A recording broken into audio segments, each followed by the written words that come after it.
Hello, so today we're going to take a look at a great helm. Obviously this is a reproduction one, but these are pretty famous. But if you look at it, you'll notice there's not really much of a liner in it. So the ideal way of wearing it, although you could just simply put it on your head, I think this one actually fits over me and my glasses. Just about, yeah. Is although you could wear it like that, they're kind of designed for you to wear with a coif. So what I'll do is just put on a Soviet, or a sort of Czech, at least, copy of the Soviet NBC hood, just because that kind of works like a coif. Now I'll take my glasses off for this anyway, just a bit more practical.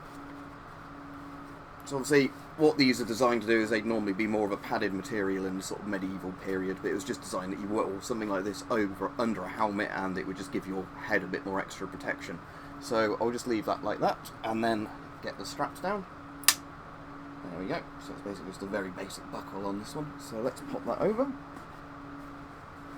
Actually, I think this coif now gives it too much, sort of, stuff. So, but yeah, regardless, so I won't bother doing up the strap, but great helms are the sort of famous Crusader helmets. They're sort of the mean medieval helmet, if you like.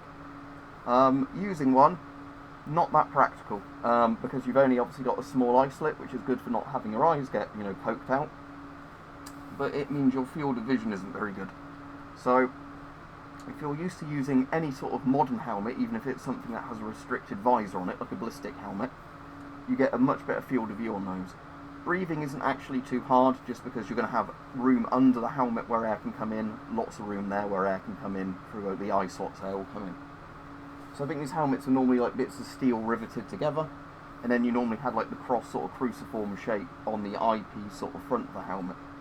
So again, a helmet like this, it would stop your head getting battered in pretty efficiently, because obviously the helmet is going to move around on your head like that with blows, rather than, it moving directly into your head, which is a good way that medieval helmets sort of absorb shock that I think a lot of people forget, that sort of if you have a helmet with too tight a liner on it, all of that force is going to actually go through the liner into your head, unless it's a specially designed liner to absorb the shock. That's why riot helmets, although they might sometimes fit tight to the head, have like a very special sort of inner material in both the helmet and the polystyrene stuff. So all the force is designed to be transferred into that before it reaches your head, rather than just shunting it into your head. So obviously, for practicality reasons, if you were to want a helmet for melee combat today, I think a modern riot helmet would be far, far more appropriate than one of these, because obviously a big polycarbonate visor is both liquid proof, in the sense nobody could throw acid or petrol, through a polycarbonate visor when it's down, but through this, yes, somebody could throw acid at your face. And obviously there are little holes in this. And mostly the visibility, because all I can really see, I can actually see more almost looking at the screen, because I'm seeing the screen's view of the room, than I can by myself. Because looking around, it's like basically like looking through binoculars that aren't zoomed in kind of thing. You've got that very sort of narrow vision, so you can't see to your sides at all. You have to turn your entire head. Obviously you'd have to do that to look up and that to look down, and then you can't look down very well, because obviously the helmet locks down like that. So it's the problem you have with gas mask of a chin filter, that you can't actually look down with it. So yeah, these sort of helmets, if anybody was thinking, oh, can I LARP in a riot with one? Well, you probably wouldn't ever want to, because of, although it would protect you from head injuries, you're more likely to get an injury from just walking into something, because you can't see very well. But anyway, I was given this as a gift. It's obviously one that's made for like okay reenacting quality, but you wouldn't really want to do anything serious with it. With reproduction helmets, basically you get several kind of degrees of quality to them. You get some really sort of cheapo ones, which sometimes look alright, but don't do much to actually protect you from anything. And then you get some that are actually made to a very good quality steel standard that would be as effective as an original medieval helmet back in the day. But obviously the problem with those is, if you just want one for something that looks cool, they cost a bit too much. Yeah, so there you go. It works. As I said, the helmet liner inside, I don't know how visible it will be, because like I said, at least this does have a basic liner. It's basically just a bit like an old sort of helmet head system and strap. So, like I was saying, you can actually, at least with this one, if you don't have a coif type thing for it, you can at least put it on and, it will do its job. But as I said, saying that, it's still not, the most practical of things in my opinion.